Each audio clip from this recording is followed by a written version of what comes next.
Come in close and look at the queso cheese in Lunchly versus whatever that is. Oh, drip versus stick. I like my cheese drippy, bruh. So what I don't get is how they make it a point to say that they're not like Lunchables when their name is literally the same thing, just with a couple of different letters added to the end of the word lunch. And not even that, it's the same exact food. I have not tried it yet, but I can tell you that from working at an after-school program, you take away all the packaging and feed that to a kid, I don't care how drippy your cheese is, bruh. They will not give a shit. Like, if they wanted to stand out, they'd have brought back the products that Lunchables doesn't even make anymore, like the deep dish pizza, the little mini sub, the chicken nuggets, the hot dogs. If you can make nacho cheese seem healthy, then I'm pretty sure you can make them little weenies nutritious. And by nutritious, I mean we're gonna need to make them to where if your child wanted to have enough protein, they're gonna need to be eating 10 boxes of Lunchleys for every meal. Otherwise, how else are we supposed to make money? But even if they did do that, I'm sure that wouldn't stop the mold that's being spread around the United States from these Lunchly pizzas. Like, you know it's bad when Lunchly mold is getting posted just as much as McDonald's E. coli, and that's already killed someone. But I'm sure you guys have seen the pictures and videos of people finding mold in their Lunchly pizza meals, obviously because of bad packaging. For anyone who thinks they put moldy cheese in there and sold it that way, you're stupid. And for the others saying, well, yeah, cheese has mold on it. Have you ever seen blue cheese before? Does it say it has blue cheese on the fucking box? No, so guess what? If there's mold in your food and it is months away from its expiration date, you got yourself a poorly crafted product. And what's funny about all this is that, of course, the girl who called out mrbeast earlier in the year for whatever reason is the one who finds mold in her Lunchleys while making a video with the other two guys who exposed mrbeast. Obviously, because of who they are, though, there was sort of a mixed review on their review, saying either, of course these guys are talking shit, or see, I told you Lunchly sucks. It was literally like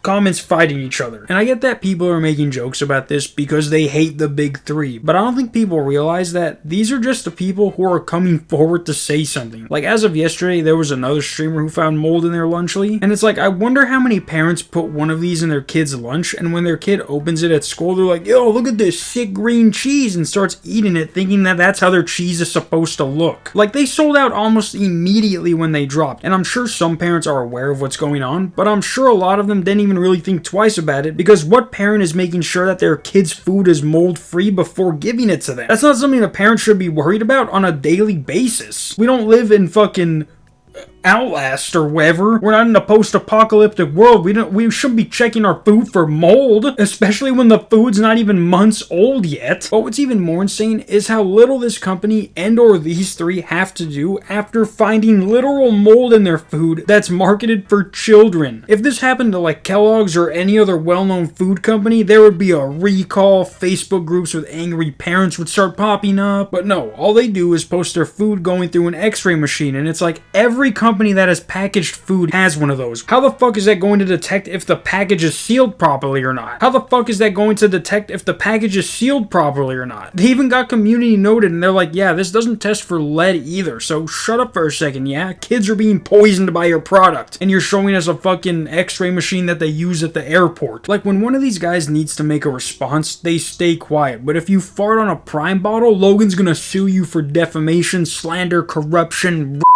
and other things that I'm not even comfortable saying. Like, I get they're the kind of people who think any publicity is good publicity, but like I said, if this was anyone else, they'd be dealing with a lot more, especially, again, when this is something that is supposed to be consumed by children. Like, imagine if a shipment of Mott's applesauce was found to have mold in it. There would be parents outside the factory holding up their dead kids like Rafiki in The Lion King, being like, look what you did to my son! Not making jokes saying, I like my cheese moldy, bruh. Actually, you know what? That's gonna be the title of the video. But yeah, guys, I'm 100% sure that there has been more moldy cheese out there. It's just that for Logan, KSI, and mrbeast's sakes, it wasn't a content creator finding it. Will I find it next? No, I'm not gonna buy any of that. See you guys Monday. Peace!